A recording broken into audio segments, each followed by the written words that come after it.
Something that I'm really learning and understanding right now in my journey is that everyone is looking for that first hit.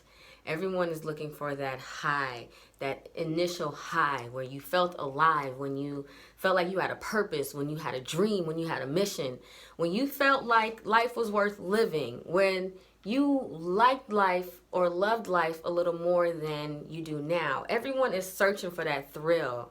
And then once we have it, because we don't have certain tools, we're back searching that thrill again once we get tired of what we have. And it's like we forget sometimes that you can't live there.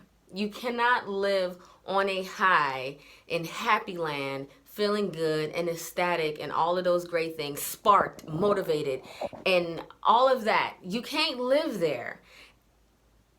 Let me break it down like this. So, your cell phone, if you put your screen brightness up to 100% for the whole day, the battery is not going to last as long as if you had it on dim or medium or anything lower than that.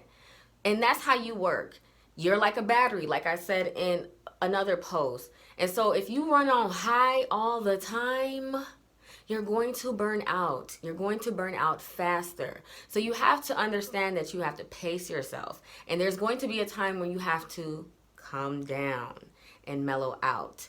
And a lot of us don't, what would I say? A lot of us, we're not familiar with the mellowness. We're not familiar with just the steady easiness, not necessarily stressful, but not too high and not too high energy.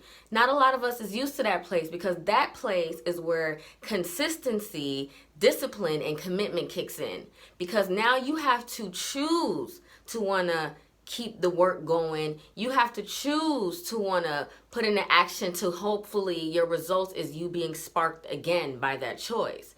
But that road of discipline, consistency, and commitment is an intentional road that we have to set for ourselves. And a lot of us don't know how to maintain that. And a lot of us don't even realize that we're not maintaining that. And that's the reason why we keep going through the same cycles of things over and over again. Because that same cycle of things over and over again, that's your hit, that's your high, that's what makes you feel alive, that's that spark. And don't think that it's only talking about drugs. Yes, drugs is my analogy. But this high can be a new baby. That might spark up some more love, more money. That might make you love your job a little bit more. More material things. Oh, that will make me feel more accomplished. Whatever it is for you, we're all chasing that. But we have to remember that we can't live there. So there's a time and a place for when that needs to be there. Like, yeah, you're putting in all this work into a business, into a company, and then you get hit you land a great deal. Oh yeah, that's a high. But guess what? That deal is going to run out, and then you got to still continue to remember to put in that work. Putting in that work is the difference maker. The dream isn't. Everyone has a dream. Everyone has a goal. Everyone knows what they want. Maybe they know, but I hope you know what a happy life for you looks like. We all have that. But what's going to differentiate you from the person who actually have what they dream about is that discipline, that consistency, and that commitment that you have to marry. You have to incorporate that into your life. You have to master this. And so all I'm saying is that we're all chasing that first hit. And you have the ability to choose to stay there. But if you do, you're going to burn out fast, and then you're back looking for that hit again. But you also have the ability to choose a path of moderateness and steadiness and easiness, which may come with some bumps, but it's a steady path, because that's where the work is put in, and work takes time and patience. So yeah, learn how to develop discipline, commitment, and consistency. And obviously, we think we understand what these words mean at face value because we hear them all the time, right? We hear discipline, consistency, and commitment all the time. So we feel like we understand what they are. But you can get a deeper meaning of them, because understanding what they are to everyone else doesn't necessarily mean that you understand it for yourself. So a lot of times I have to break things down to where it makes sense to me. So what does commitment look like in my life? Okay, and how can I choose this path of commitment that's going to make me happy at the same time? So you have to imagine that. And the reason why we imagine is because the spiritual world communicates to us in images. It doesn't have you got to think about it. Cows communicate to cows in cow. You know what I'm saying? Birds communicate to birds in bird. You know, humans, we communicate to each other through our language too. And then among, there's different languages, all of that, not getting into it.